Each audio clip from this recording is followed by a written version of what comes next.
여러분, 최근 전 세계 바다를 지배하던 판도가 뒤집히고 있다는 사실 알고 계십니까? 지금 세계 조선업계에는 기이한 현상이 벌어지고 있습니다. 불과 몇 년 전까지만 해도 한국 조선은 끝났다. 이제는 저가 물량 공세를 퍼붓는 중국의 시대다라며 비관적인 전망을 쏟아내던 전문가들이 지금은 입을 모아 코리아 올리, 오직 한국분을 외치고 있습니다. 도대체 무슨 일이 벌어진 걸까요? 세계의 공장이라 불리던 중국의 조선업이 지금 심각한 신뢰의 위기를 맞았기 때문입니다. 싼 가격을 앞세워 전 세계 선박 수주를 싹쓸이했던 중국. 하지만 그 결과는 참담했습니다. 인도받은 지 2년 만에 바다 한가운데서 멈춰선 LNG선, 단열 문제로 화물이 증발해버리는 결함, 그리고 납기 지연까지. 글로벌 선주들은 이제야 깨달았습니다. 바다 위에서 믿을 건 오직 기술력뿐이다. 중국을 떠난 선주들이 다시 한국으로 뱃머리를 돌리면서 현재 대한민국 조선소는 말 그대로 즐거운 비명을 지르고 있습니다. 거제, 울산의 도크는 향후 3, 4년치 일감이 꽉 찼고 배를 만들 공간이 부족해 거절해야 할 정도입니다. 하지만 오늘 우리가 주목해야 할 진짜 사건은 따로 있습니다. 상선 시장뿐만 아니라 세계 최강이라는 미국 해군마저 한국에 SOS를 쳤다는 사실입니다. 현재 미국은 자국 내 조선업 기반이 완전히 붕괴되었습니다. 군함은 노후화되는데 고칠 조선소가 없어 수리를 위해 2, 3년을 대기해야 하는 국가 비상사태에 직면했죠. 중국의 해군력은 날로 강해지는데 미국의 군함들은 녹슨 채 항구에 묶여 있는 겁니다. 결국 미국은 자존심을 버리고 결단을 내립니다. 우리의 군함을 맡길 수 있는 동맹은 지구상에 단 하나, 대한민국뿐이다. 최근 한화오션과 HD 현대중공업이 미 해군 함정 MRO 유지보수정비 사업을 잇따라 수주한 것은 단순한 계약이 아닙니다. 이것은 한국의 조선소가 단순한 공장을 넘어 미국의 안보를 책임지는 파트너로 격상되었다는 것을 의미합니다. 여기 그 역사의 현장 한가운데 섰던 한 남자가 있습니다. 평생 미국 기술이 최고라고 믿었던 오만한 원칙주의자. 한국이 배를 고쳐봤자 얼마나 잘 고치겠어? 라며 코웃음을 쳤던 미 해군 장교. 하지만 그는 한국 거제도의 한 조선소에서 자신의 인생을 송두리째 바꿀 충격적인 광경을 목격하게 됩니다. 과연 그가 한국에서 마주한 것은 무엇이었을까요? 지금 바로 비디오를 재생해 보겠습니다. 그 전에 잠깐 1초 만에 누를 수 있는 좋아요 버튼을 꾹 눌러주시면 영상 제작에 아주 큰 힘이 됩니다. 안녕하세요. 한국의 시청자 여러분. 제 이름은 데이비드, 미 합중국 해군 군수지원 사령부 소속 소령이자 지독한 원칙주의자로 통하는 MRO 유지보수정비 품질관리관입니다. 오늘 제가 여러분께 들려드릴 이야기는 제 인생에서 가장 충격적이었고 동시에 가장 부끄러웠던, 그러나 결국에는 제 영혼을 구원해 주었던 한 여정에 관한 고백입니다. 저는 평생을 미국이 세계 최고라는 자부심 하나로 살아온 사람이었어요. 우리가 만든 무기, 우리가 만든 배, 그리고 우리가 만든 매뉴얼이 곧 세상의 법이라고 믿었죠. 하지만 그 오만했던 믿음이 동방의 작은 나라, 대한민국이라는 곳에서 산산조각이 날 줄은 꿈에도 몰랐습니다. 이야기의 시작은 지금으로부터 불과 몇 달 전, 버지니아주 노퍽 해군기지에 눅눅한 바람을 맞으며 서 있던 날로 돌아갑니다. 당시 제 눈앞에는 미 해군의 주력 구축함 중 하나인 USS 펜실베이니아가 정박해 있었습니다. 하지만 그 모습은 바다의 요새라는 별명이 무색할 만큼 처참했죠. 흘수선 근처에는 붉은 녹이 흉물스럽게 피어올랐고 엔진실 쪽 배기관에서는 불완전 연소된 검은 그을음이 묻어나오고 있었습니다. 마치 병상에 누워 거친 숨을 몰아쉬는 노인처럼 그 배는 지쳐 보였어요. 저는 손에 든 검수 보고서를 꽉 쥐었습니다. 종이가 구겨지는 소리가 제 속이 타들어가는 소리처럼 들렸습니다. 데이비드 소령, 상황이 어떤가? 제 뒤에서 들려온 굵직한 목소리의 뒤를 돌아보니 사령부의 작전 참모인 스미스 대령님이 서 계셨습니다. 저는 차마 고개를 들 수가 없더군요. 보고드리기 송구합니다만 대령님, 상황이 심각합니다. 추진축의 미세 균열이 허용 범위를 넘었습니다. 당장 도크에 올려서 하부를 뜯어내야 합니다. 이 상태로 작전 투입은 자살 행위입니다. 대령님은 깊은 한숨을 내쉬며 담배를 꺼내 무셨습니다. 그분의 얼굴에도 깊은 주름이 패어 있었죠. 사실 우리 모두는 알고 있었습니다. 배가 문제가 아니라 그 배를 고칠 장소가 없다는 것을요. 미국의 조선업은 이미 수십 년 전부터 쇠퇴의 길을 걸었습니다. 민간 조선소들은 인건비 싼 해외로 빠져나갔고 남아있는 해군 전용 수리창들은 이미 포화 상태였거든요. 그래서 본토 수리창 스케줄은 확인해 봤나? 저는 침을 꿀꺽 삼키며 대답했습니다. 네, 샌디에이고, 펄하버, 심지어 민간 위탁 업체까지 다 뒤져봤습니다만 가장 빠른 입고 날짜가 3년 뒤입니다. 3년이라 미치겠군. 3년이면 태평양 건너편 녀석들이 항공모함을 두 척은 더 찍어낼 시간이잖아. 대령님은 거칠게 담배를 비벼 껐습니다. 저 역시 참담한 심정이었습니다. 세계 최강 미 해군이 적의 공격이 아니라 수리할 곳이 없어서 군함을 썩히고 있다니요. 이건 국가적인 망신이자 안보의 구멍이었습니다. 저는 주먹을 꽉 쥐며 말했습니다. 제가 어떻게든 틈을 만들어 보겠습니다. 규정을 좀 유연하게 적용해서라도 우선순위를. 아니, 그럴 필요 없다, 데이비드. 대령님의 목소리가 갑자기 차분해졌습니다. 아니, 차분하다기보다는 무언가 체념한 듯 혹은 아주 낯선 결단을 내린 듯한 목소리였죠. 펜타곤에서 조금 전 승인이 떨어졌다. 펜실베이니아 호는 해외로 간다. 해외라니요? 일본 요코스카 기지 말씀입니까? 거기도 꽉 찼다고 들었습니다만. 아니, 일본이 아니다. 한국이다. 순간 저는 제 귀를 의심했습니다. 한국, 코리아? 물론 한국이 가전제품이나 자동차를 잘 만든다는 건 알고 있습니다. 제 주머니에 있는 스마트폰도 한국 브랜드니까요. 하지만 이건 9,000톤급 이지스 구축함입니다. 수천억 원짜리 최첨단 레이더와 미사일 시스템, 그리고 1급 기밀로 분류되는 전투 체계가 탑재된 미 해군의 핵심 자산이라고요. 그걸 동맹국이긴 하지만 여전히 휴전 상태인 위험 지역에, 그것도 우리 기술자들이 직접 감독하지 않는 해외 민간 조선소에 맡긴다고요? 대령님, 농담이 지나치십니다. 한국 조선소들이 상선은 잘 만든다고 들었습니다만 군함 MRO는 차원이 다른 문제입니다. 보안, 규정상 불가능합니다. 그리고 그들이 미 해군의 복잡한 군사 규격을 이해나 하겠습니까? 저도 모르게 목소리를 높였습니다. 제20년군 생활의 자존심이 허락하지 않았습니다. 우리의 군함을 남의 손에, 그것도 검증되지 않은 곳에 맡긴다는 건 항복 선언이나 다름없어 보였거든요. 하지만 대령님은 단호했습니다. 품 안에서 서류 봉투 하나를 꺼내 제 가슴팍에 밀어붙이시더군요. 이건 명령이다, 소령. 한화오션, 그리고 HD 현대중공업. 이 두 곳이 이번에 미 해군 MRO 자격을 정식으로 취득했다. 이미 계약은 끝났어. 자네는 품질 관리관으로서 펜실베이니아 호와 함께 한국으로 간다. 하지만 대령님, 토 달지 마. 지금 우리에게 선택권 따위는 없어. 배를 썩혀서 고철로 만들 텐가? 아니면 지푸라기라도 잡을 텐가? 자네 임무는 하나다. 그들이 우리 규정대로 제대로 고치는지 감시하는 것. 만약 못 믿었다면 현장에서 작업 중지 명령을 내려도 좋다. 하지만 배를 못 살려오면 자네 군복도 벗을 각오해.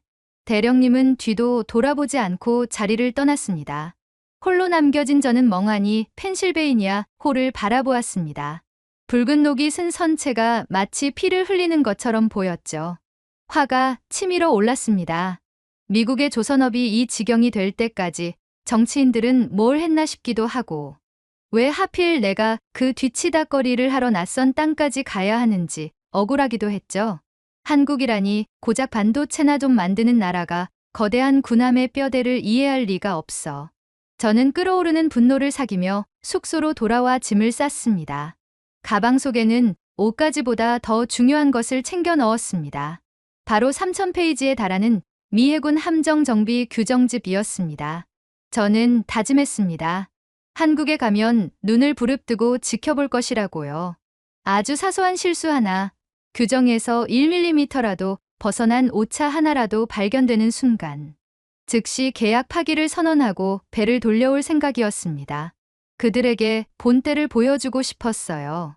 미 해군의 기준이 얼마나 높은지 너희 같은 하청 업체가 감히 넘볼 수 있는 벽이 아니라는 걸 말이죠. 인천행 비행기에 오르는 제 발걸음은 천근만근처럼 무거웠습니다.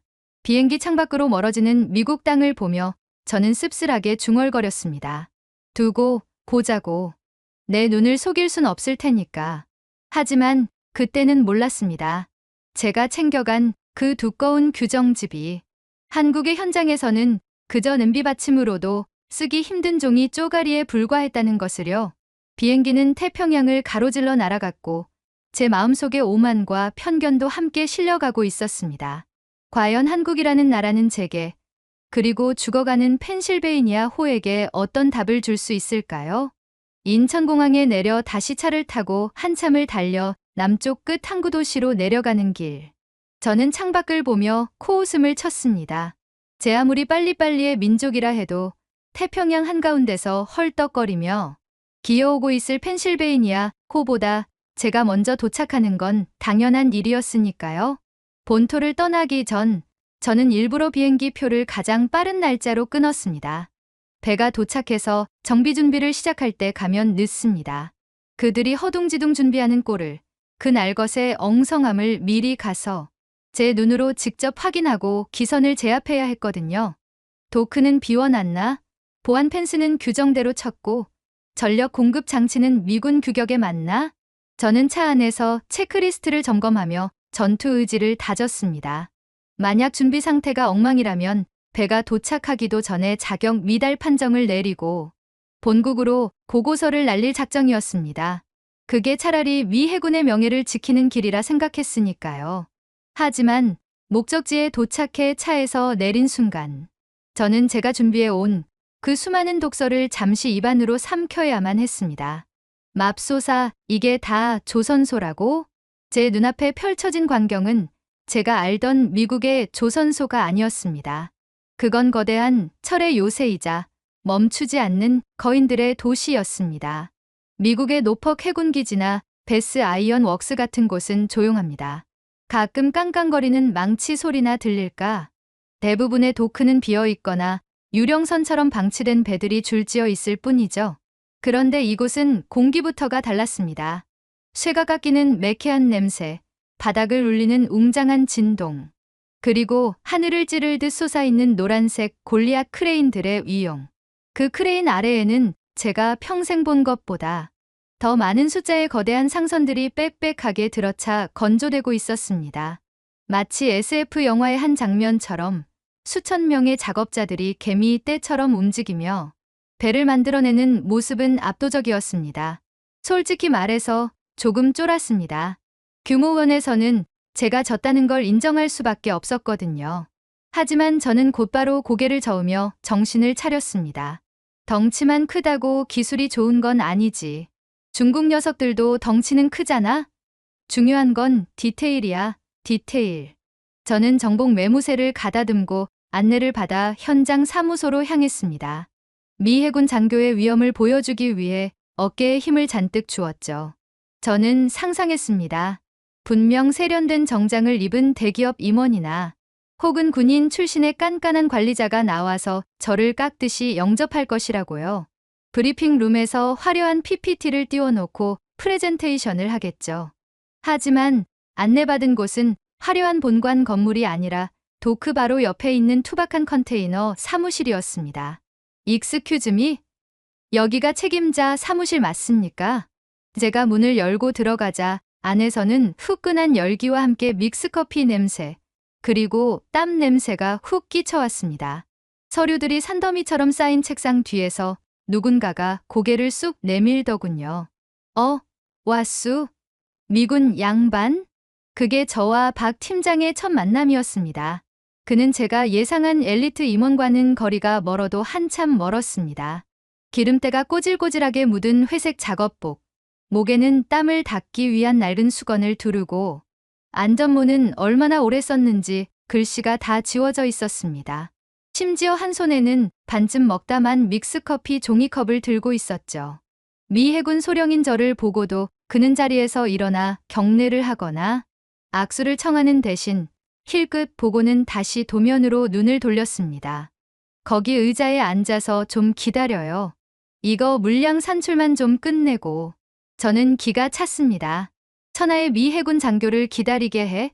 저는 성큼성큼 다가가 제 가방에서 그 무거운 미 해군 정비 규정집을 꺼내 그의 책상 위에 쾅 하고 내려놓았습니다. 커피잔이 덜그럭거리며 흔들렸죠. 저는 펜실베이니아 호에에마로 총괄 감독관 데이비드 소령입니다. 당신이 현장 책임자입니까? 그제야 그는 귀찮다는 듯 안경을 고쳤으며 저를 쳐다봤습니다. 그의 눈은 깊고 묘하게 날카로웠습니다. 겉모습은 동네 아저씨 같았지만 눈빛만은 백전노장 상사의 그것과 닮아 있었죠. 아, 그래요. 반갑소. 나는 여기 생산팀장 박가요. 근데 그 두꺼운 책은 뭐요? 냄비 받침하려고 가져왔수? 이건 미 해군의 법입니다. 이 배는 당신네들이 만드는 컨테이너선 따위가 아닙니다. 최첨단 이지스함이라고요. 이 규정집 34조 2항에 의거 작업장의 온도와 습도는 항상 일정하게 유지되어야 하며 모든 자재는 미 국방성 승인 품목만 써야 합니다. 만약 여기서 하나라도 어긋나면 저는 그를 쏘아보며 엄포를 놓았습니다. 즉시 계약 파기입니다. 알겠습니까? 제 말에 통역관이 땀을 뻘뻘 흘리며 통역을 했고 박 팀장은 피식 웃음을 터뜨렸습니다. 비웃음이라기보다는 뭘 모르는 어린애를 보는 듯한 헛웃음이었죠. 그는 책상 위에 놓인 규정집을 툭툭 치며 말했습니다. 이봐요. 소령 양반. 책상머리에서 쓴 글씨하고 현장 쇳덩어리하고는 사정이 좀 달라요. 우린 배 들어오면 배부터 살릴 거니까 잔소리는 나중에 합시다. 박가라는 팀장과 어색한 기류를 풍기며 조선소의 모든 인원들이 저와 팀장의 눈치를 보며 긴장감으로 시간을 보낸 지 며칠. 박 팀장은 한국식 컵라면을 개걸스럽게 후루룩 쩝쩝대며 먹다가 창밖을 가리켰습니다. 저기 오네.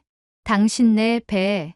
그의 손끝을 따라 창밖을 보니 먼 바다에서 예인선 두 척의 도움을 받아 힘겹게 들어오고 있는 펜실베이니아 호가 보였습니다. 제 예상보다 이틀이나 늦은 도착이었습니다. 녹슨 선체가 석양을 받아 붉게 빛나고 있었죠. 마치 다친 짐승이 동굴을 찾아 기어 들어오는 것 같았습니다. 박 팀장은 자리에서 일어나 안전모를 푹 눌렀었습니다. 배꼴을 보아하니 숨만 겨우 붙어 있구먼. 갑시다. 환자는 의사가 봐야지. 그는 저를 지나쳐 문을 열고 나갔습니다. 저는 멍하니 그의 뒷모습을 바라보다가 황급히 규정집을 챙겨 들고 뒤를 따랐습니다. 환자, 의사. 웃기고 있네. 기술자 주제에 의사 흉내를 내. 하지만 그때 저는 보았습니다. 작업장에 있던 수백 명의 한국 기술자들이 배가 들어오는 것을 보자마자 누가 시키지도 않았는데 일제히 하던 일을 멈추고 도크 쪽으로 달려가는 모습을요. 그들의 표정은 단순히 일감이 들어왔다고 좋아하는 표정이 아니었습니다. 마치 응급실에 실려오는 위급 환자를 맞이하는 의료진처럼 비장하고 진지했죠. 도크의 거대한 수문이 열리고 바닷물이 빠지기 시작했습니다. 펜실베이니아 호가 거대한 위용을 드러내며 마른 도크크 바닥 위에 안착했습니다. 이제부터가 진짜 전쟁입니다. 저는 박 팀장의 뒤통수에 대고 속으로 중얼거렸습니다. 어디 한번 실력 좀 봅시다. 내 눈은 절대 못 속일 테니까. 하지만 10분 뒤 저는 첫 번째 검수 과정에서부터 그들과 충돌하게 됩니다. 그들이 가져온 장비가 제 상식을 완전히 벗어난 물건이었거든요. 전쟁은 총칼로만 하는 게 아닙니다. 엔지니어들에게는 도면과 현장의 괴리, 그 자체가 전쟁터죠. 그리고 펜실베이니아 호가 마른 도크 바닥에 올라간 지 딱 사흘째 되던 날, 저와 박 팀장은 그 전쟁터 한복판에서 정면으로 충돌했습니다. 문제의 발단은 주 엔진의 냉각수 순환 파이프였습니다. 도크 바닥에 내려가 본배의 하부는 처참했습니다. 따개비가 덕지덕지 붙어 있는 건 둘째치고 핵심 동력 계통인 냉각 파이프라인이 심하게 부식되어 있었죠. 저는 제 보물단지인 규정집과 미 해군 함정 설계도를 펼쳐 들었습니다. 박 팀장, 여기 도면 번호 M204 섹션 보십시오. 이 냉각 파이프, 규격품인 30인치 파이프로 전면 교체해야 합니다.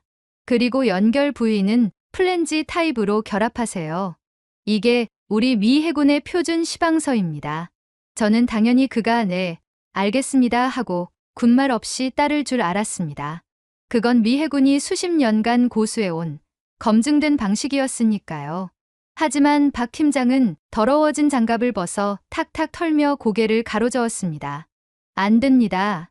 플랜지로 연결하면 공간 안 나옵니다. 그리고 파이프 각도가 안 맞아서 억지로 끼우면 엔진 진동 못 견디고 한 달 안에 터져요. 여긴 용접으로 직결하고 우회 라인 하나 더 따야 합니다. 저는 순간 제 귀를 의심했습니다. 뭐라고요? 지금 내 명령을 거부하는 겁니까? 미 해군 규정집에 용접 직결은 없습니다. 플랜지로 해야 나중에 분해 소지가 편하다고요. 당신들이 작업하기 귀찮아서 꼼수 부리는 거 아닙니까? 제 목소리가 도크 안에 쩌렁쩌렁 울렸습니다. 주변에서 작업하던 한국 작업자들이 일손을 멈추고 우리를 쳐다봤죠. 얼굴이 화끈거렸습니다. 감히 하청업체 주제에 발주처인 미 해군 장교의 기술적 지시에 토를 달다니요. 박 팀장은 한숨을 푹 쉬더니 주머니에서 줄자를 꺼내 파이프와 격벽 사이의 거리를 쟀습니다. 그리고는 툭 내뱉더군요. 이봐요, 소령. 당신 도면 한번 봅시다. 거기 도면에 파이프랑 격벽 사이 간격 몇으로 나옵니까? 150mm입니다. 충분한 공간이죠. 그렇죠? 근데 이거 봐요. 그가 줄자를 제 눈앞에 들이밀었습니다. 눈금은 정확히 85mm를 가리키고 있었습니다. 저는 당황해서 도면을 다시 봤습니다. 분명 도면에는 150mm 공간이 확보되어 있어야 했습니다. 그런데 실제 배는 훨씬 좁았습니다. 이게 도대체 어떻게 된 일이죠? 이 배, 10년 전에 엔진 개량 공사했죠? 그때 엔진실 격벽을 안쪽으로 5cm 정도 더 밀어 넣었구먼.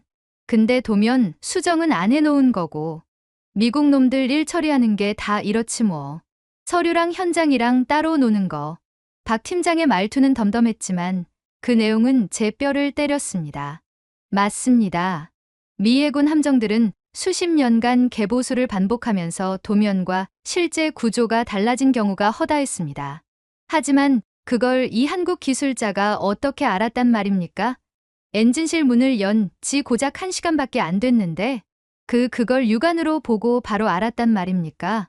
제 질문에 박 팀장은 피식 웃으며 손을 휘휘 저었습니다. 그러더니 지나가던 젊은 엔지니어를 불렀습니다. 어이, 김 대리, 태블릿 좀 가져와봐. 소령님 놀라 자빠지게 좀 보여드려.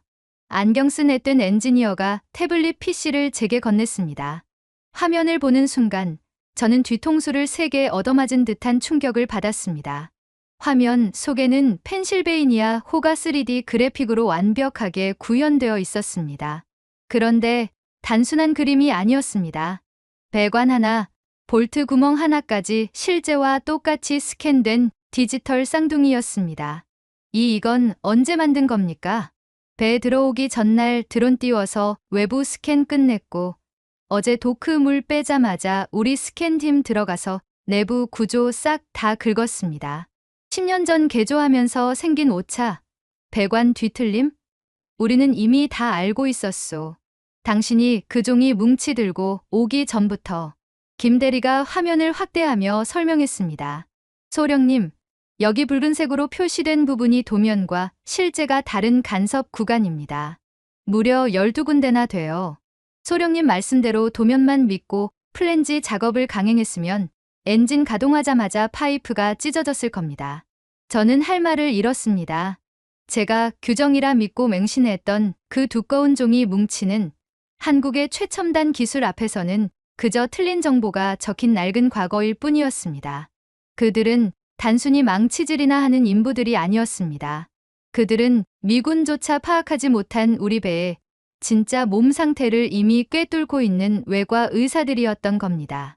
얼굴이 벌겋게 달아올라 쥐구멍이라도 찾고 싶었습니다. 미국이 최고라는 제 오만이 저 3D 화면 속에서 무참히 깨져나가고 있었으니까요. 박 팀장은 멍하니 서 있는 제 어깨를 툭 쳤습니다. 미안해할 거 없소. 우린 이런 거 잡아내라고 돈 받는 거니까. 그래서 말인데 소령 양반, 이제 그 종이 쪼가리는 좀 덮어두고 우리 방식대로 해도 되겠소? 배 살려야지. 저는 떨리는 손으로 도면을 접었습니다. 그리고 태블릿 화면에 떠 있는 붉은색 경고등이 켜진 펜실베이니아 호의 3D 모델을 바라보며 조용히 고개를 끄덕였습니다. 알겠습니다. 박 팀장 의견대로 용접 직결 방식으로 진행하십시오. 그리고 그 3D 데이터 저도 좀 볼 수 있겠습니까? 얼마든지. 김 대리, 소령님한테 데이터 공유해드려. 박 팀장은 쿨하게 뒤돌아서서 작업자들에게 소리쳤습니다. 자자, 오케이 떨어졌다. 우회 라인 작업 들어간다. 불꽃 튀겨. 순식간에 작업장은 다시 위민거리는 그라인더 소리와 용접 불빛으로 가득 찼습니다. 저는 한동안 그 자리에 못 박힌 듯 서 있었습니다. 제가 가진 거라곤 낡은 자존심뿐이었는데 저들은 실력으로 저를 압도했습니다. 하지만 기분이 나쁘지만은 않았습니다. 적어도 이 사람들에게 맡기면 배가 잘못될 일은 없겠다는 묘한 안도감이 들기 시작했거든요. 하지만 놀라움은 거기서 끝이 아니었습니다. 도면의 오류를 잡아낸 그들의 분석력에 감탄했던 저는 그 다음 날 그들의 실행력, 아니 속도를 보고는 공포심마저 느끼게 됩니다. 미국에서는 상상도 할 수 없는 물리법칙을 무시하는 듯한 속도전이 기다리고 있었으니까요. 미국 속담에 시간은 돈이다라는 말이 있습니다. 하지만 한국에 와서 저는 그 속담을 바꿔야 했습니다. 이곳에서 시간은 돈이 아니라 생존이자 자존심이었습니다. 3D 스캔 사건으로 한 방 먹은 뒤 저는 조금 얌전해졌습니다. 하지만 의심병이 완전히 사라진 건 아니었죠. 특히 공정 스케줄표를 받아들었을 때 저는 다시 한번 폭발하고 말았습니다. 박 팀장, 이 스케줄표 날짜가 잘못 인쇄된 것 같습니다. 제가 지적한 부분은 선체 측면의 녹슨 강판을 잘라내고 새 철판을 용접해 붙이는 블록 교체 작업이었습니다. 가로 세로 10m가 넘는 거대한 쇳덩어리를 다루는 대공사였죠. 미국 노퍽 기지 기준으로 이 작업은 최소 3주가 걸립니다. 기존 철판 잘라내는데 1주, 절단면 다듬고, 그라인딩 하는데 3일, 새 철판 끼우고 용접하는데 1주, 그리고 식히고 검사하는데 또 며칠. 그런데 여기엔 고작 48시간이라고 적혀 있네요. 이틀틀? 이게 말이 됩니까? 저는 비웃음을 참지 않고 쏘아붙였습니다. 이봐요. 타임머신이라도 개발하셨습니까? 아니면 날림 공사로 대충 때우겠다는 겁니까? 용접을 급하게 하면 열 때문에 철판이 휘어버리는 열변형이 온다는 거 초짜도 아는 상식 아닙니까? 박 팀장은 이번에도 태연했습니다. 믹스커피를 후루룩 마시며 무심하게 대답하더군요. 아, 미국은 3주 걸려요? 우린 3일 넘어가면 회사 망해요. 걱정 말고 숙소 가서 발 닦고 잠이나 주무슈. 내일 모레 아침에 검사 받을 테니까. 기가 찼습니다. 3주 걸릴 일을 이틀 만에 하겠다니. 이건 물리적으로 불가능했습니다. 저는 확신했습니다. 분명 밤새 대충 용접해서 겉만 번지르르하게 만들어 놓겠지.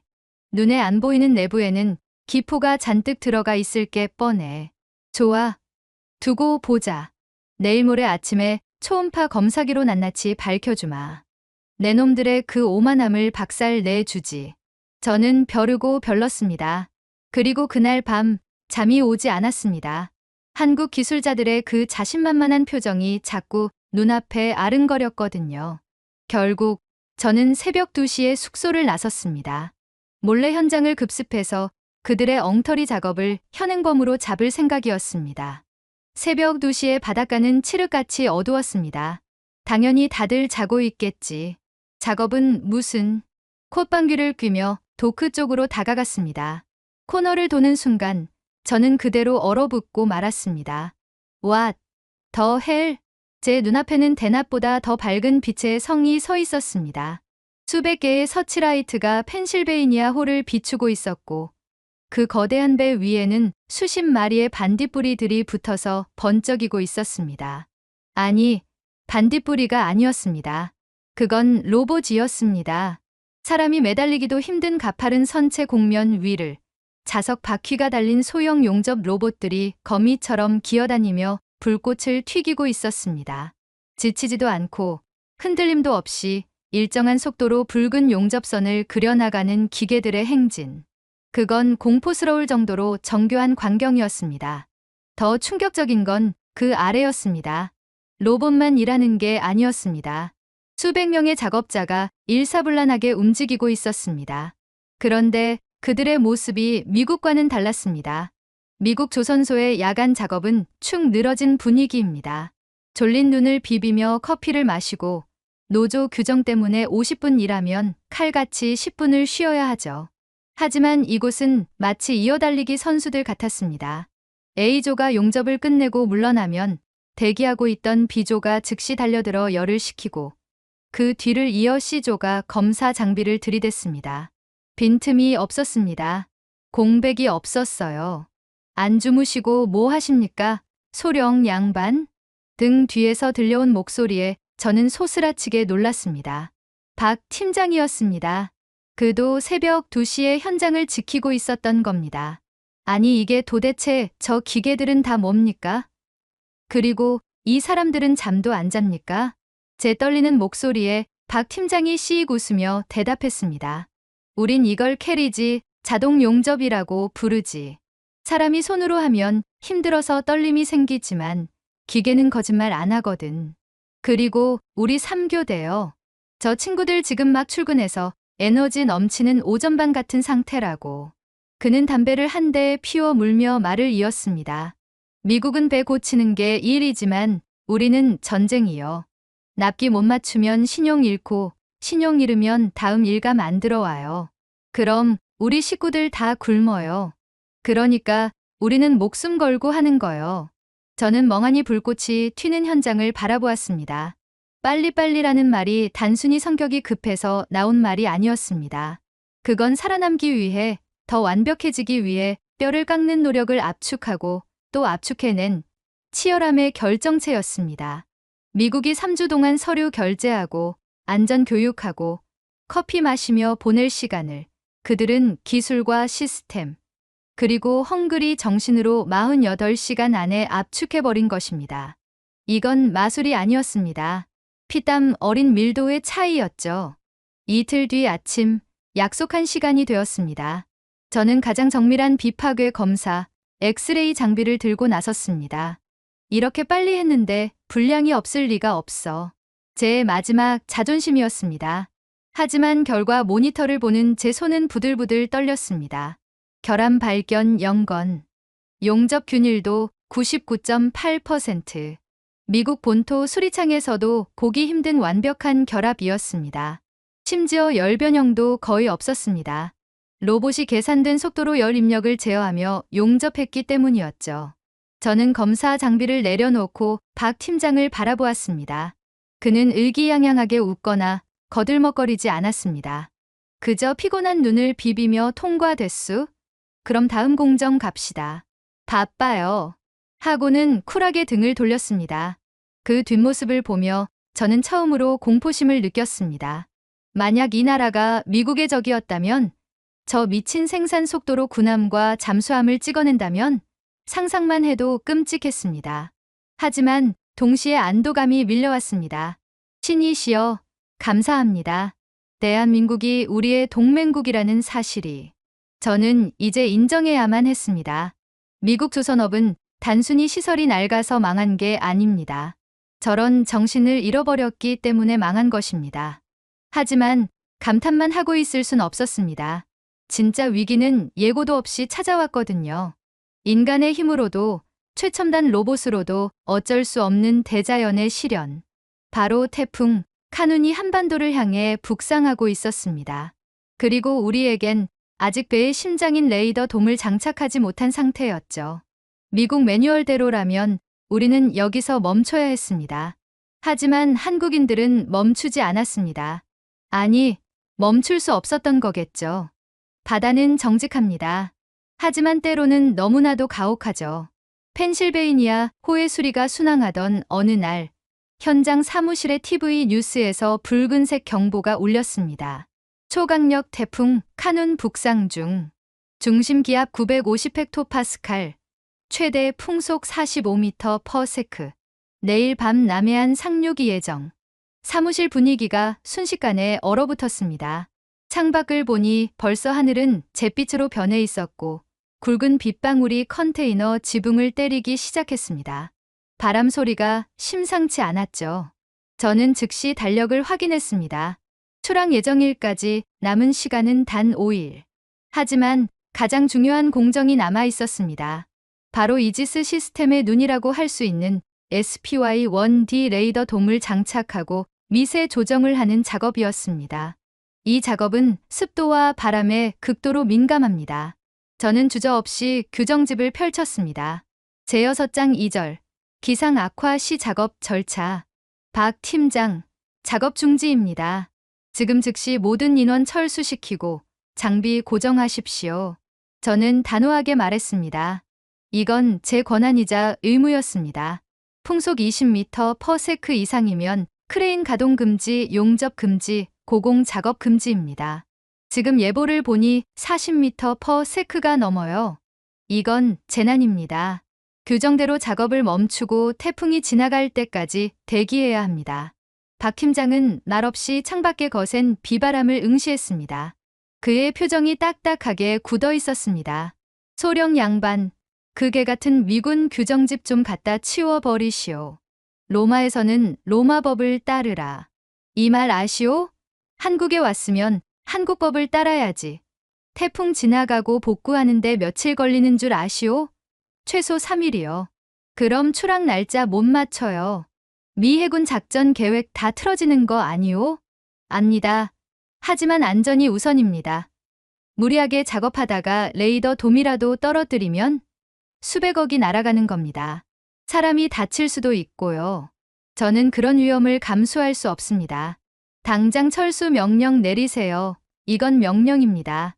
저는 책상을 내리쳤습니다. 이번만큼은 물러설 수 없었습니다. 규정은 피로 쓰인다는 말이 있습니다. 수많은 사고를 겪으며 만들어진 안전수칙을 무시할 순 없었으니까요. 하지만 박 팀장은 저를 똑바로 쳐다보며 낮게 으르렁거렸습니다. 미국에선 비 오면 우산 쓰고 집에 가나 보지? 여기선 아니야. 전쟁 났는데 비 온다고 총 내려놓을 거요? 이건 전쟁이 아닙니다. 수리 작업일 뿐이라고요. 아니, 우리한텐 전쟁이요. 약속 못 지키면 죽는 전쟁. 그는 자리에서 벌떡 일어났습니다. 소령, 당신 규정집에 텐트 치고 작업하지 말라는 조항 있소? 네, 텐트요? 이 태풍 속에 무슨 캠핑이라도 하자는 겁니까? 두두고 보슈. 한국식 하우스 공법 보여줄 테니까. 우린 안 멈춰요. 박 팀장은 무전기를 들고 뛰쳐나갔습니다. 저는 기가 막혀서 쫓아나갔습니다. 미친 짓이었습니다. 태풍이 오는데 작업을 강행하다니. 만약 사고가 나면 저는 품질관리관으로서 직무유기로 처벌받을 수도 있었습니다. 하지만 도크에 도착한 저는 또다시 입을 다물지 못했습니다. 거대한 골리앗 크레인이 굉음을 내며 움직이고 있었습니다. 그런데 크레인이 들어 올리고 있는 건 무거운 철판이 아니었습니다. 집채만한 크기의 하얀색 구조물, 바로 대형 천막 지붕이었습니다. 자자, 서둘러. 바람 더 세지기 전에 덮어야 해. 1조, 2조, 와이어 텐션 유지하고.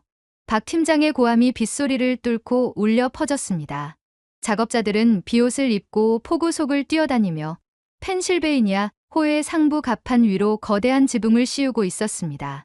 마치 배 전체에 우비를 입히는 것 같았습니다. 그것은 단순한 천막이 아니었습니다. 강철 프레임으로 짠 튼튼한 임시 건물이었습니다.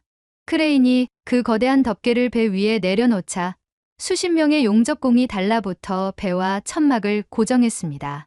바람이 불 때마다 천막이 펄럭거리며 위태로워 보였지만 작업자들은 아랑곳하지 않고 쇠줄을 당기고 볼트를 조였습니다. 미쳤어. 진짜 다들 미쳤어. 저는 비를 쫄딱 맞으며 그 광경을 지켜봤습니다. 그들의 눈빛에는 공포가 없었습니다. 오직 해내야 한다는 도끼만이 서려 있었죠. 1시간 뒤 기적처럼 배의 갑판 위에는 완벽한 실내 공간이 만들어졌습니다. 밖에는 비바람이 몰아치고 있었지만 천막 안은 고요했습니다. 대형 송풍기가 돌아가며 습기를 제거했고 조명탑이 대낮처럼 환하게 불을 밝혔습니다. 박 팀장이 흠뻑 젖은 채로 제게 다가왔습니다. 빗물인지 땀인지 모를 물기가 그의 얼굴을 타고 흘러내렸습니다. 자, 봤소? 이제 여긴 실내요. 풍속 영습도 조절 가능. 이제 규정 위반 아니지? 저는 할 말을 잃었습니다. 규정집에는 야외 작업 금지라고 되어 있지. 야외를 실내로 만들지 말라는 말은 없었으니까요. 그들은 환경을 탓하는 대신 환경 자체를 바꿔버렸습니다. 도대체 왜 이렇게까지 하는 겁니까? 그냥 태풍 지나가고 하면 되잖아요. 며칠 늦는다고 미 해군이 망하는 것도 아닌데. 제 물음에 박 팀장은 씩 웃으며 주머니에서 젖은 담배를 꺼내려다 말았습니다. 소령 양반, 우리 아버지 세대가 이 조선소 지을 때 말이요. 바다 메워서 맨 땅에 말뚝 박을 때도 태풍은 왔소. 그때마다 도망갔으면 지금의 대한민국은 없었을 거요. 우린 그냥 하는 거요. 약속했으니까. 그 한마디가 제 가슴을 강타했습니다. 약속. 계약서상의 종이 쪼가리가 아닌 사나이 대 사나이로서 국가 대 국가로서의 신뢰. 그들은 그것을 지키기 위해 태풍과 맞짱을 뜨고 있었습니다. 작업은 밤새 이어졌습니다. 밖에서는 웅웅거리는 태풍의 비명 소리가 들려왔지만 천막 안에서는 정밀한 기계 소리와 작업자들의 낮은 구령 소리만이 들렸습니다. 레이더 센서를 조립하는 그들의 손길은 신중했고 눈빛은 흔들림이 없었습니다. 저는 그날 밤 젖은 군복도 갈아입지 못한 채 구석에 앉아 그들을 지켜봤습니다. 제가 평생 믿어왔던 합리성이라는 미국의 가치가 한국인들의 저 무모하리만큼 뜨거운 열정 앞에서 무너져 내리는 순간이었습니다. 하지만 태풍은 쉽게 물러가지 않았습니다. 새벽 3시쯤 되었을까요? 갑자기 쾅 하는 소리와 함께 천막 한쪽이 심하게 흔들렸습니다. 3번 지지대. 와이어 풀렸다. 잡아. 강풍에 못 이겨 천막을 고정하던 와이어 하나가 끊어진 것입니다. 천막이 찢어지며 빗물이 들이치기 시작했습니다. 그 밑에는 수십억 원짜리 레이더 부품이 노출되어 있었습니다. 물이 닿으면 끝장이었습니다. 안 돼. 저도 모르게 비명을 질렀습니다. 그런데 그 순간 믿을 수 없는 일이 벌어졌습니다. 도망칠 줄 알았던 작업자들이 오히려 빗물이 들이치는 쪽으로 몸을 날린 것입니다. 막아. 몸으로라도 막아. 박 팀장의 절규에 가까운 고함이 찢어진 천막 사이로 울려 퍼졌습니다. 상황은 아수라장이었습니다. 끊어진 와이어가 채찍처럼 허공을 갈랐고 그 틈으로 폭포수 같은 빗물이 쏟아져 들어왔습니다. 바로 아래에는 포장을 막 뜯어낸 SPY-1D 레이더의 핵심 전자 모듈이 놓여 있었죠. 물 한 방울이라도 들어가 쇼트가 나면 수십억 달러가 날아가는 것은 물론 펜실베이니아 코에 눈이 멀어버리는 대참사가 벌어질 상황이었습니다. 저는 본능적으로 뒷걸음질 쳤습니다. 미 해군의 안전수칙에 따르면 이런 상황에서는 즉시 대피가 정답이니까요. 장비는 다시 사면 되지만 목숨은 하나뿐이지 않습니까? 하지만 한국인들은 달랐습니다. 가장 먼저 튀어나간 건 왜소한 최고의 김 대리였습니다. 그는 입고 있던 방수 재킷을 벗어 레이더 모듈 위를 덮으며 몸을 웅크렸습니다. 비닐, 방수포 가져와, 빨리. 그의 외침에 주변에 있던 작업자 대여섯 명이 득달같이 달려들었습니다. 그들은 도망치는 대신 빗물이 쏟아지는 구멍 바로 밑으로 뛰어들었습니다.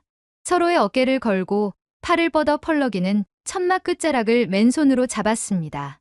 으아아, 당겨. 죽어도 놓지 마. 거센 태풍의 힘과 대여섯 명의 인간의 힘이 팽팽하게 맞붙었습니다. 바람이 불 때마다 사람들의 몸이 공중으로 붕 뜰 정도로 위태로워 보였습니다. 하지만 그들은 손을 놓지 않았습니다. 빗물에 미끄러지는 군화발로 바닥을 지식이며 버텼습니다. 그 모습은 마치 전쟁터의 참호전 같았습니다. 쏟아지는 포탄 속에서 전우를 지키기 위해 몸을 던지는 병사들의 모습. 저는 그 순간 그들이 단순한 기술자가 아님을 깨달았습니다. 그들은 이 배를, 그리고 자신들의 자존심을 지키기 위해 목숨을 건 전사들이었습니다. 거기 멍청이 서서 뭐 하는 거야? 와이어 가져오라고. 박 팀장이 저를 보며 소리쳤습니다. 평소 같았으면 감히 미군 장교에게 반말을 한다고 화를 냈겠지만 그때는 저도 모르게 몸이 반응했습니다. 네, 알겠어요. 저는 바닥에 굴러다니는 예비 와이어 뭉치를 집어들고 빗속으로 뛰어들었습니다. 차가운 빗물이 얼굴을 때리고 숨이 턱턱 막혀왔습니다. 박 팀장 옆으로 달려가 와이어 끝을 건넸습니다. 이거, 여기 있습니다. 꽉 잡고 있어. 놓치면 다 죽는 거야. 박 팀장은 제 손에서 와이어를 낚아채 끊어진 지지대 기둥에 칭칭 감았습니다. 그의 손은 피가 날 정도로 거칠었지만 매듭을 짓는 동작만큼은 기계처럼 정확했습니다. 저도 그 옆에서 젖은 밧줄을 함께 당겼습니다. 미 해군 소령 정복이 기름때와 흙탕물로 엉망이 되었지만 신경 쓸 겨를이 없었습니다. 제 옆에 있는 한국인 작업자의 거친 숨소리가, 그리고 팽팽하게 당겨진 밧줄을 통해 전해지는 그들의 악력이 제 심장을 뛰게 만들었거든요. 하나, 둘, 셋, 당겨. 으라차차. 모두가 한마음으로 구령을 외쳤습니다. 찢어졌던 천막 틈이 서서히 닫히기 시작했습니다. 누군가 가져온 대형 방수 테이프와 보수용 클립으로 구멍을 막았습니다. 빗줄기가 잦아들고 천막 안은 다시 안정을 되찾았습니다. 휴. 여기저기서 안도의 한숨이 터져 나왔습니다. 바닥에 주저앉은 작업자들은 서로의 얼굴을 보며 낄낄거렸습니다. 꼬리말이 아니었거든요. 김 대리는 레이더 모듈을 덮었던 재킷을 걷어내며 외쳤습니다. 모듈 이상 물 한 방울 안 튀었습니다.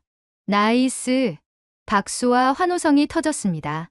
박 팀장은 흠뻑 젖은 머리를 쓸어 넘기며 저에게 다가왔습니다. 소령 양반, 제법인데? 책상 물림인 줄 알았더니 힘 좀 쓰네. 그는 씩 웃으며 믹스커피 한 봉지를 건넸습니다. 아니, 정확히는 주머니에서 젖어서 눅눅해진 커피 믹스였죠. 한 잔 하슈. 이게 노동주 대신이요. 저는 얼떨결에 그 믹스커피를 받아 들었습니다. 종이컵에 뜨거운 물을 붓고 나무젓가락으로 휘휘 저어 한 모금 마셨습니다. 달짝지근하고 따뜻하고 진한 카페인의 맛. 제가 평소 마시던 고급 아메리카노와는 비교도 안 되는 싸구려 맛이었지만 맹세컨대 제 인생에서 가장 맛있는 커피였습니다. 박 팀장, 당신들은 도대체 왜 이렇게까지 합니까? 제가 다시 물었습니다.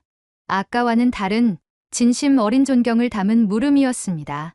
박 팀장은 뜨거운 커피를 후루룩 마시며 천막 천장을 바라봤습니다. 태풍 소리는 여전히 웅웅거리고 있었지만 이제 더 이상 무섭지 않았습니다. 소령, 저기 저 친구들 보시오. 그가 턱끝으로 김 대리와 젊은 작업자들을 가리켰습니다.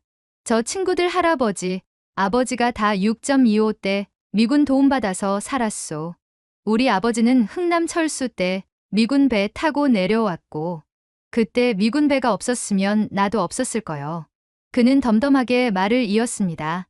우리가 배 만드는 기술? 그거 다 미국이 가르쳐 준 거요. 처음엔 도면 보는 법도 몰라서 미군들이 버리고 간 매뉴얼 주워다가 밤새 공부했지. 그러니까 이건 빚 갚는 거요. 빚이라니요? 은혜를 입었으면 갚아야 사람이지. 70년 전엔 당신네 배가 우리를 살렸으니까 이제 우리가 당신네 배를 살려줘야지. 그래야 공평한 거 아니겠소? 저는 뒤통수를 세게 맞은 기분이었습니다. 그들은 단순히 돈을 벌기 위해 일하는 게 아니었습니다. 그들의 마음속에는 제가 상상조차 하지 못했던 역사의 무게와 감사의 부채감이 자리 잡고 있었던 것입니다. 빚을 갚는다, 기술로. 저는 부끄러웠습니다. 저는 그들을 하청업체, 돈 뜯어내려는 장사치로만 봤는데 그들은 우리를 생명의 은인으로 기억하고 있었던 겁니다. 그리고 그 은혜를 갚기 위해 태풍 속으로 몸을 던진 것이고요. 제 눈시울이 붉어졌습니다. 저는 커피잔을 내려놓고 박 팀장의 투박한 손을 잡았습니다. 박 팀장 아니, 박 선생님. 제가 틀렸습니다. 당신들은 진짜 영웅들입니다. 박 팀장은 쑥스러운 듯 손을 빼며 퉁명스럽게 말했습니다. 에이, 영웅은 무슨. 우린 그냥 쟁이들이요. 자자, 감성팔이 그만하고 일합시다. 비 그치면 바로 도장 들어가야 하니까. 그는 다시 작업자들을 독려하러 뛰어갔습니다. 저는 그 뒷모습을 보며 다짐했습니다.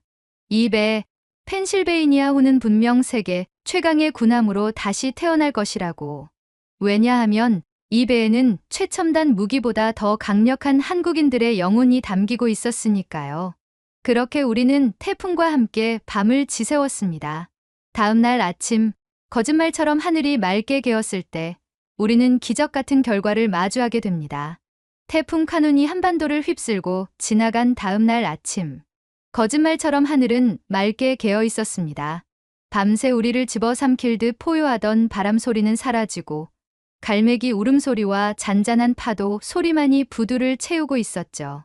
저는 뻐근한 허리를 펴며 현장 사무실 문을 열고 나갔습니다.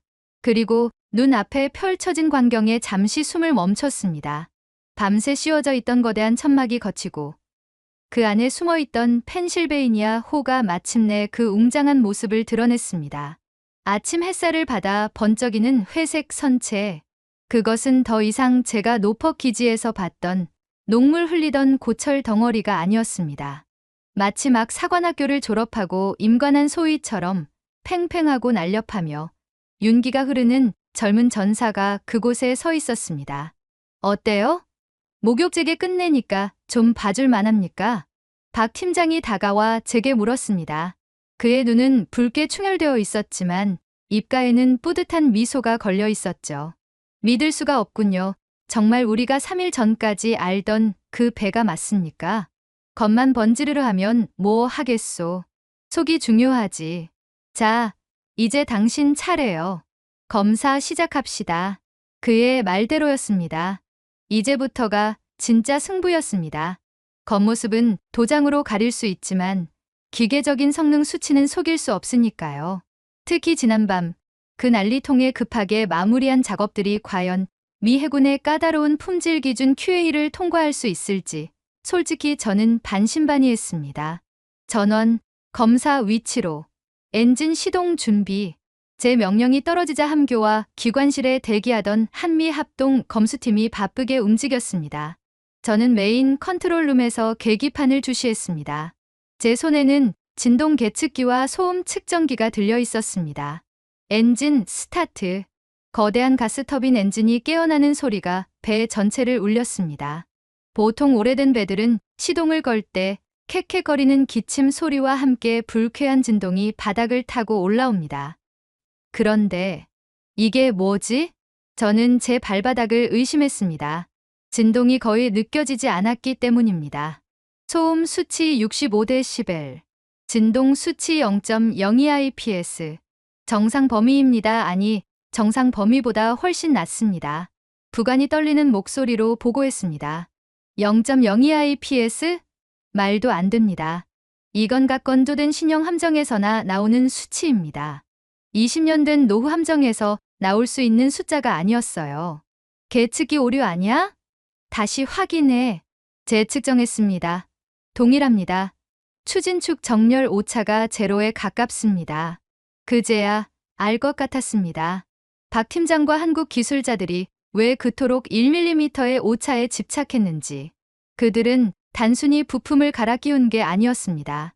레이저 계측기로 뒤틀린 선체 중심축을 다시 잡고 수만 개의 베어링을 깎고 다듬어 완벽한 밸런스를 맞춰 놓은 것입니다. 그건 수리가 아니라 환골 탈태였습니다. 그때 제 전용 보안 회선 전화기가 울렸습니다. 발신자는 미국 하와이 태평양 함대 사령부였습니다. 통신보안? 데이비드 소령입니다. 데이비드? 나다. 사령관이다. 수화기 너머로 들려오는 목소리는 다름 아닌 제임스 제동님이었습니다. 별 4개 사성장군이 직접 전화를 한 겁니다. 저는 벌떡 일어나 차려 자세를 취했습니다. 필승, 사령관님. 자네 지금 보낸 보고서 수치가 이게 맞나? 엔진 효율 15% 향상, 레이더 탐지 거리 10% 증가, 소음 감소율 20%. 이거 시뮬레이션 돌린 예상 수치 보낸 거 아닌가? 사령관님의 목소리에는 의심이 가득했습니다. 그도 그럴 것이 통상적인 MRO 정비 작업으로는 기껏해야 원래 성능의 95% 정도를 회복하는 게 고작이니까요. 성능이 향상된다는 건 있을 수 없는 일이었습니다. 저는 창밖에서 담배를 피우고 있는 박 팀장을 바라보며 대답했습니다. 아닙니다, 사령관님. 실측 데이터입니다. 제가 3번이나 직접 확인했습니다. 그게 사실이라면 자네 지금 마법이라도 부린 건가? 아니면 한국인들이 배에다가 무슨 스테로이드 주사라도 놓은 거야? 마법이 아닙니다. 기술이었습니다. 그들은 우리가 폐기하려고 했던 부품까지 분해해서 오버홀했고 설계도상의 오류까지 잡아냈습니다. 사령관님, 솔직히 보고드리겠습니다.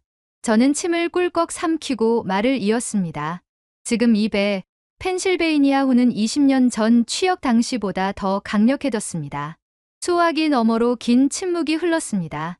그리고 잠시 후 사령관님의 묵직한 목소리가 들려왔습니다. 데이비드 소령. 자네 귀국하면 내 방으로 오게. 그리고 그 한국 책임자에게 전해. 미 해군을 대표해서 경의를 표한다고. 이건 단순한 비즈니스가 아니라고 말이야. 알겠습니다. 명심하겠습니다. 전화를 끄는 저는 멍하니 계기판을 바라보았습니다. 모든 수치가 초록색 정상, 범위를 가리키며 깜빡이고 있었습니다. 그 초록색 불빛들이 마치 한국 기술자들의 땀방울처럼 보였습니다. 미국 군토의 조선소들이 못한다, 안 된다, 3년 기다려라 하며 손을 놓았던 그 난제를 한국의 조선소는 단 3주 만에 그것도 태풍을 뚫고 완벽하게 해결해냈습니다. 그것도 적당히가 아니라 압도적으로 말이죠. 검사가 모두 끝나고 저는 박 팀장을 찾아갔습니다. 그는 도크 한 구석에서 작업자들과 함께 짜장면을 시켜 먹고 있었습니다. 바닥에 신문지를 깔고 춘장이 묻은 입가로 탕수육을 집어먹는 그 소박한 모습. 방금 전까지 수천억 원짜리 군함을 주무르던 신의 손들이라고는 믿기지 않는 풍경이었죠. 오, 소령 양반. 여기 와서 군만두 하나 두슈. 한국에선 이사하거나 큰일 끝내면 이거 먹는 게 국룰이요. 박 팀장이 젓가락으로 군만두를 집어 제 입에 넣어주었습니다. 얼떨결에 받아먹은 튀김 만두의 고소한 맛. 박 팀장님 방금 태평양 사령관님께서 전화를 주셨습니다. 제 말에 주변이 조용해졌습니다. 작업자들이 젓가락을 멈추고 저를 쳐다봤죠. 혹시라도 클레임이 들어온 건 아닌지 걱정하는 눈빛들이었습니다.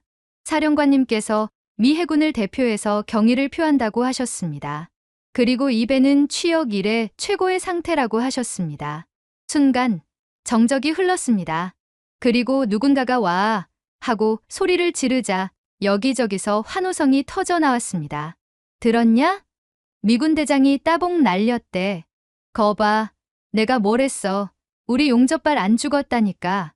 서로의 등을 두드리고 얼싸안으며 기뻐하는 아저씨들. 개 중에는 눈시울을 붉히는 분도 계셨습니다. 박 팀장은 쑥스러운 듯 콧잔등을 긁적이며 말했습니다. 거참, 별것도 아닌 거 가지고 호들갑들은 밥이나 먹어. 밥이나 면 불어 터진다. 하지만 저는 보았습니다. 고개를 숙이고 짜장면을 비비는 박 팀장의 입꼬리가 귀에 걸릴 듯 올라가 있는 것을요. 그리고 그의 떨리는 어깨가 그가 얼마나 큰 부담감을 짊어지고 있었는지를 말해주고 있었습니다. 그날 오후 펜실베이니아 호의 출항 준비가 완료되었습니다. 모든 보급품이 적재되었고 승조원들이 탑승을 마쳤습니다. 이제 떠나야 할 시간입니다. 저는 마지막으로 한국 땅을 밟아보았습니다. 아스팔트 위로 피어오르는 열기, 쇠 냄새, 그리고 짭조름한 바다 냄새. 처음 이곳에 왔을 때는 낯설고 불쾌하기만 했던 이 냄새가 이제는 평생 잊지 못할 전우의 향기처럼 느껴졌습니다. 그리고 부두 끝에는 박 팀장과 작업복을 입은 수백 명의 영웅들이 우리를 배웅하기 위해 도열해 있었습니다. 화려한 군악대도 레드카펫도 없었지만 그 어떤 환송식보다 가슴 벅찬 광경이었습니다. 거대한 백고동 소리가 울려 퍼졌습니다. 펜실베이니아 호의 출항을 알리는 그 묵직한 소리가 가슴을 때렸습니다. 예인선들이 배의 앞머리를 돌리기 시작했고 굵은 홑줄이 하나둘씩 풀려나갔습니다. 저는 승선하기 직전 마지막으로 박 팀장을 찾았습니다. 그는 부두의 볼라드 옆에 서서 마치 떠나보내는 자식을 바라보는 아버지처럼 배를 올려다보고 있었습니다. 저는 품 안에서 무언가를 꺼내 꽉 쥐었습니다. 그것은 제 군 생활 20년의 자부심이 담긴 물건, 바로 지휘관 챌린지 코인이었습니다. 미군에서 이 코인은 생사를 함께한 전우나 특별한 공로를 세운 영웅에게만 건네는 최고의 존경 표시입니다. 박 팀장님. 제가 부르자 그가 고개를 돌렸습니다. 바람에 헝클어진 머리카락, 며칠 밤을 새우느라 까칠해진 수염. 하지만 그 눈빛만은 여전히 형형했습니다. 수령, 양반. 이제 진짜 가는 거요? 가서 험하게 몰지 말고 살살 다루쇼. 이제 막 퇴원한 놈이니까. 끝까지 배 걱정뿐인 그 투박한 말투에 허수음이 나왔습니다. 저는 그에게 다가가 정중하게 코인을 건넸습니다. 제 손바닥 위에 놓인 독수리가 새겨진 금빛 코인을 보고 그는 눈을 동그랗게 떴습니다. 이게 뭐요? 기념품이요? 아닙니다. 이건 제 명예입니다. 그리고 미 해군이 당신에게 바치는 훈장입니다. 저는 또렷한 한국어로 서툴지만 진심을 담아 말했습니다. 당신들은 제 배를 고친 게 아니라 제 긍지를 고쳐주셨습니다. 감사합니다. 브라더라는 단어에 박 팀장의 표정이 묘하게 일그러지더니 이내 호탕한 웃음을 터뜨렸습니다.